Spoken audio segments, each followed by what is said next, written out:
नमस्कार दोस्तों, आप देख रहे हैं डाक गली यूट्यूब चैनल। आज की कहानी में आगे बढ़ने से पहले खौफनाक और डरावनी कहानियां सुनने के लिए चैनल को अभी सब्सक्राइब करें। आज की कहानी मुंबई में रहने वाले सुधीर की है। तो चलिए बढ़ते हैं आज की कहानी की ओर। सुधीर ने अपना पुराना घर बेच दिया था और उसने एक बिल्डिंग में फ्लैट ले लिया था। उसका फ्लैट 30वें माले पर था। सुधीर को उस फ्लैट में आए 5 दिन बीत चुके थे। सुधीर पूरा दिन बालकनी में बैठा रहता था और ठंडी हवा और सामने के नज़ारे को एंजॉय करता था।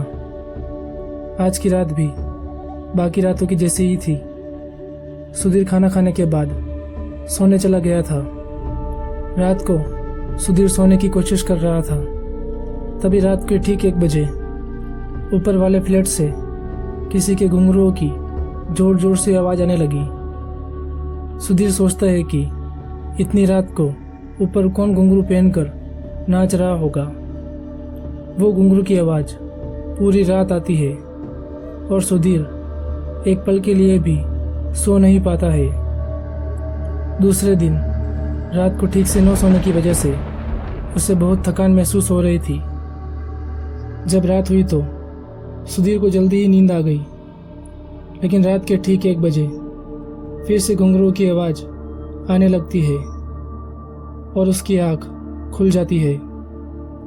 आज की घुंघरुओं की आवाज़ बहुत ही तेज थी। सुधीर ने तकिए के बीच में अपना सिर दबा दिया, लेकिन फिर भी वो आवाज़ उसके कानों में चुभ रही थी। सुधीर को बहुत ही ज़्यादा गुस्सा आ रहा था। उसने सोचा कि कल सुबह वो ऊपर वाले फ्लैट में रहने वाले से उनकी शिकायत करेगा। जैसे तैसे वो रात बीती। सुबह होते ही सुधीर ऊपर वाले फ्लैट के बाहर गया और ज़ोर ज़ोर से दरवाज़ा पीटने लगा, लेकिन किसी ने भी दरवाज़ा नहीं खोला। तभी सुधीर की नज़र फ्लैट के दरवाजे पर पड़ी। वहाँ पर एक बड़ा ताला लगा हुआ था। सुधीर को लगा कि ज़रूर इस फ्लैट में रहने वाले कहीं बाहर गए होंगे। तो सुधीर नीचे गया और वॉचमैन से शिकायत की। तो वॉचमैन ने जो कहा वो सुनकर सुधीर की आंखें फटी की फटी रह गई। वॉचमैन ने कहा कि वो फ्लैट पिछले 5 सालों से बंद है, तो उस फ्लैट में से घुंघरुओं की आवाज़ कैसे आ सकती है। सुधीर भागकर बिल्डिंग के सेक्रेटरी के पास गया और उनको सारी बात बताई। तो सेक्रेटरी भी चौंक गया। सेक्रेटरी ने कहा कि रात को हम बिल्डिंग के 3-4 लोग तुम्हारे फ्लैट में रुकेंगे और देखेंगे कि आवाज़ कहाँ से आ रही है। रात होते ही सुधीर के साथ बिल्डिंग के 3-4 लोग आ जाते हैं। सभी लोग जाग रहे थे। तभी रात के ठीक 1 बजे घुंघरुओं की आवाज़ आने शुरू हो जाती है। सब लोग काफ़ी घबरा जाते हैं। वो सभी लोग भागकर ऊपर वाले फ्लैट के पास जाते हैं। वहाँ जाकर उन्हें महसूस होता है कि आवाज़ ऊपर छत से आ रही है। फिर वो सब लोग छत पर जाते हैं और पूरी छत पर खोजबीन करना शुरू कर देते हैं, लेकिन उन्हें वहाँ पर कोई भी नहीं दिखता है। तभी सबकी नज़र सामने वाले बिल्डिंग पर पड़ती है। उन सब की जान हलक में आ जाती है। सामने वाली बिल्डिंग की रेलिंग के ऊपर एक लड़का घुंघरू पहनकर चल रहा था। सब लोग एक नज़र से उस लड़के को देख रहे थे, लेकिन अंधेरा ज़्यादा होने की वजह से कुछ भी साफ दिखाई नहीं दे रहा था। तभी वो लड़का रुका और उन सब की तरफ देखते हुए बिल्डिंग से छलांग लगा दी। सब लोग ये देखकर चौंक गए। सब लोग लिफ्ट में घुसे और नीचे जाकर देखा तो वहाँ पर कोई भी नहीं था। उन सबको अपनी आंखों पर विश्वास नहीं हो रहा था। अचानक ये सब क्या हो रहा है। उन सब ने सोचा कि क्यों ना छत पर लगे सीसीटीवी कैमरे की फुटेज देखी जाए। तो उन्हें सब पता चल जाएगा। वह सब लोग कैमरे की फुटेज देखने लगे। उन्हें कुछ भी दिखाई नहीं दे रहा था, सिर्फ छत का दरवाज़ा बार बार अपने आप खुल रहा था और बंद हो रहा था, और एक सफ़ेद साया बार बार उन्हें दिख रहा था। अब सब लोग काफ़ी डर चुके थे। वो सब लोग वहाँ से सीधा अपने अपने घर चले जाते हैं। सुधीर भी डरता हुआ अपने घर पर आ जाता है और अपने बेडरूम में पहुँचता है। वहाँ पर सुधीर के बेड पर कोई लेटा हुआ था। सुधीर अपनी आंखें मसलता है और देखता है तो उसे अपनी आंखों पर विश्वास नहीं होता है। उसके हाथ पैर कांप रहे थे। सुधीर बार बार एक ही बात बोल रहा था, ये नहीं हो सकता। आखिर सुधीर ने पलंग पर क्या देख लिया था। वो अपने फ्लैट से बाहर निकलकर सीढ़ियों से भागते हुए सीधा नीचे गया और वॉचमैन के पास जाकर बोला कि मेरे पलंग पर कोई सोया है। वॉचमैन सुधीर को देखकर कांप रहा था और वो दूर दूर जा रहा था।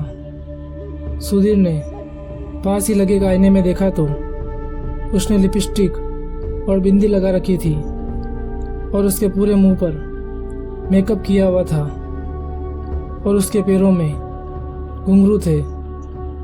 सुधीर को खुद की ये हालत देखकर विश्वास नहीं हो रहा था। थोड़ी देर बाद बिल्डिंग के सभी लोग वहाँ पर जमा हो जाते हैं। उन लोगों को लगता है कि सुधीर जरूर पागल होगा और वही ये सब कर रहा है। वो लोग सुधीर को वहाँ से जाने के लिए कहते हैं। उन सब के ताने और गालियाँ सुनकर सुधीर पागल हो रहा था। उसने अपने कानों पर हाथ रखा और लड़कियों की तरह भागकर वहाँ से अपने फ्लैट में आ गया। सुधीर को अपना अतीत याद आ रहा था, अपना पुराना घर, अपनी पत्नी और अपना बेटा कुणाल। सुधीर का एक ही बेटा था, लेकिन बचपन से ही उसका बेटा कुछ अजीब था। वो अक्सर लड़कियों वाली हरकतें करता था और लड़कियों की तरह कपड़े और मेकअप करके घूमता था, जैसे वो कोई लड़का नहीं लड़की ही हो। कुणाल अक्सर सड़क पर तालियां बजाते हुए घूमता था। कुणाल की इन हरकतों से सुधीर को बहुत ही ज़्यादा शर्मिंदा महसूस होता था। वो हमेशा कुणाल को मारता और पीटता था, लेकिन कुणाल की हरकतों में कोई भी सुधार नहीं आया। एक दिन सुधीर अपने कमरे में बैठा हुआ शराब पी रहा था। तभी पता नहीं उसे क्या सूझा, वो उठा और कुणाल के कमरे में चला गया। वहाँ पर कुणाल सलवार कमीज पहनकर सोया हुआ था। सुधीर ने एक चाकू लिया और कुणाल के गले पर रखकर फेर दिया और कुणाल की वहीं पर मौत हो गई। जब सुधीर वापस घूमा तो उसने देखा कि उसकी पत्नी ने ये सब देख लिया। तो सुधीर ने अपनी पत्नी को पकड़कर वहीं पर काट दिया और उसकी लाश को गटर में फेंक दिया। इस बात को अभी कुछ ही महीने हुए थे। तभी पूरे कमरे में तालियों की आवाज़ आने लगती है। कुणाल सुधीर के चारों तरफ गोल गोल घूम रहा था और तालियां बजा रहा था। ये सब देखकर सुधीर डर के मारे अपनी आंखें बंद कर लेता है। थोड़ी देर बाद जब वो आंखें खोलता है तो सुधीर अपनी बालकनी की रेलिंग पर बैठा हुआ था और सामने से तालियां बजाते हुए कुणाल भाग कर आ रहा था। कुणाल ने भागकर सुधीर को पकड़ा और बालकनी से नीचे फेंक दिया। 30वें माले से गिरकर सुधीर का पूरा शरीर फट चुका था और उसका बेजा और आंखें भी बाहर आ गए थे।